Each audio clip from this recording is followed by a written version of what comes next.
Are we talking enough about the Commanders' running back room? That's what we're diving into right now. Brian Robinson, in his career over 2 years, averaged 4.0 yards per carry, was a little better last year in that area than the season before. Remember, in his rookie year, in the offseason, right around now, actually, he got shot in the leg in Washington, D.C. Had to come back from that injury about a quarter way through the year, was able to, and he wasn't quite as explosive as he became as the year went on as a sophomore last year. But still, 4.0 yards per carry over his 2 years. Comparatively, if you take last year out when Austin Ekeler played hurt and was behind a bad offensive line, he's a 4.6 yard per carry guy in his career.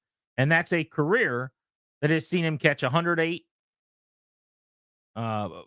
92, and 70 balls in 3 different seasons when he was at his peak as a receiver. So he's got huge numbers. Jeremy McNichols, Chris Rodriguez competing perhaps for the third running back job.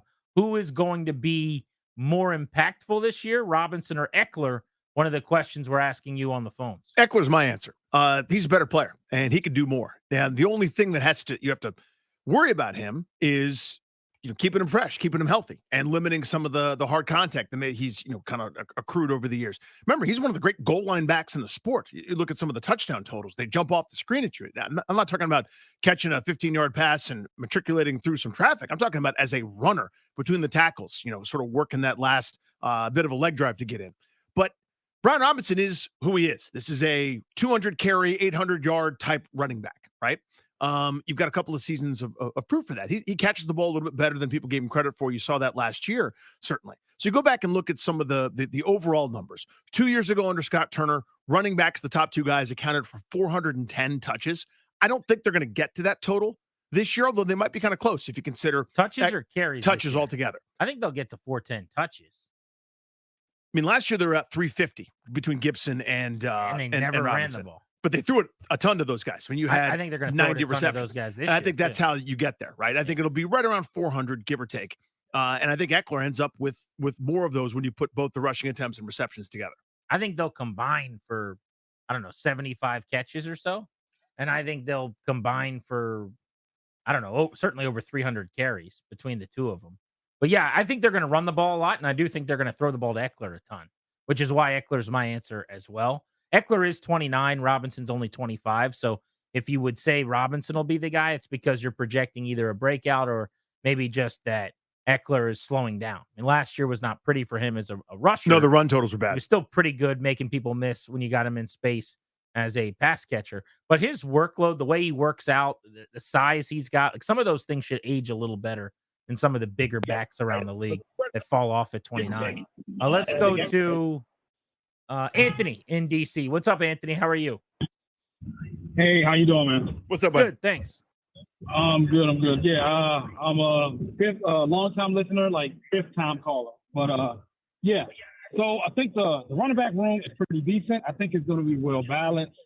It'll be like a two-headed monster type situation, where not one running back is going to outshine the other. It'll be pretty well balanced. It'll actually be like a three-headed monster because you got Jayden Daniels can run a little bit, although he's a quarterback. And then Austin Ekeler is more of a pass-catching running back, so it adds that element to it. So I think overall it'll be well balanced. And I'm going to cut you off just because I can hear us in the background. So next time, do me a favor, turn your radio down just a little bit because it's a little distracting. Appreciate you, buddy. Having said that, though, the Jayden Daniels point is such a good point. It's just so good that you bring that up because we haven't talked about what he does for the running game. We all saw 2012. We lived through that. We remember when Alfred Morris, who within a couple of years was down to just kind of your normal 1,000-yard back, who a couple years after that was a backup, who a couple years out of that's out of the NFL, a 6th-round pick out of Florida Atlantic was unstoppable. He was a 1,600-yard, 5-yard per carry for much of the season. I think he finished about 4.7 yard per carry guy because you're defending an 11 on 11.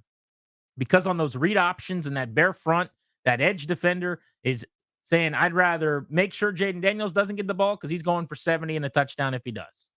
We'll let Alfred Morris plunge into the line of scrimmage and someone else will tackle him. It'll be someone else's problem. I'd rather give up the 5, 6, 7 to him than the 29 around the edge to Jayden Daniels.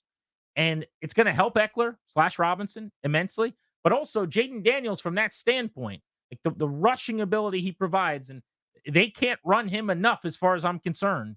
It's going to be a complete game changer for their running game. There's a reason why the Commanders had the number one rushing offense in the league in 2012. Part of it is Alfred Morris, who was a Griffin creation largely. Great. They were great working off each other. But it was a Griffin accomplishment that they ranked one in that category. Let's go to Terry in Danville. What's up, Terry? Hey, how's it going? Good, buddy. Thanks, guys. Yeah, I think that Brian Robinson is the tone setter, so he would be the most important back. But I believe Ekeler will be equally as effective. He will be the third down back. The big question is who's going to bag up Brian Robinson, and I think that's wide open. I believe the rookie is doing very well, and I know, Dan, if it comes down to the rookie and the McNichols or whatever, it's going to be the rookie. Less money, and that guy can do both. He can catch the ball out the backfield, and he's a good physical runner. Do we know that yet about Dan Quinn? I mean, how confident are we that they're just going to go with the cheaper, younger guy?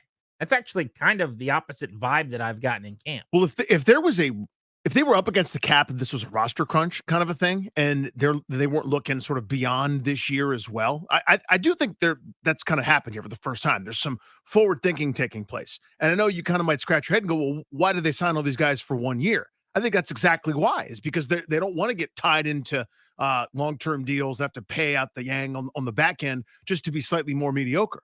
They're doing this as kind of like a phase build here. So they're kind of eyeing the future. So if somebody can play and help you right now, I actually don't think they would mind that, certainly, even if he's a bit more expensive. Yeah.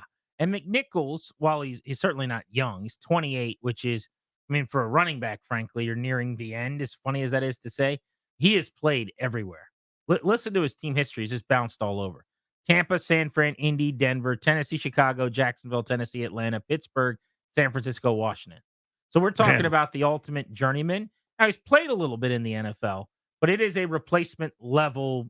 Like, there's no reason to pretend like there's not a guy like that in a lot of camps, which I would say the same thing about Wiley. I mean, there was 250 draft picks. Nobody took him. But I don't think going cheaper or younger is necessarily what Dan Quinn cares about, because they just had an offseason where they signed a bunch of veterans, a bunch of guys that could be around for 1 or 2 years to help them elevate the tide and kind of change the culture. I think what he cares the most about is how do they fit into the culture. And with all the funny things they put on shirts and all the words that they paint on the walls in the meeting rooms, like, do they live and breathe whatever those messages are? And if the answer is yes, the guy that lives and breathes them more, I think that's who Dan Quinn is going to keep.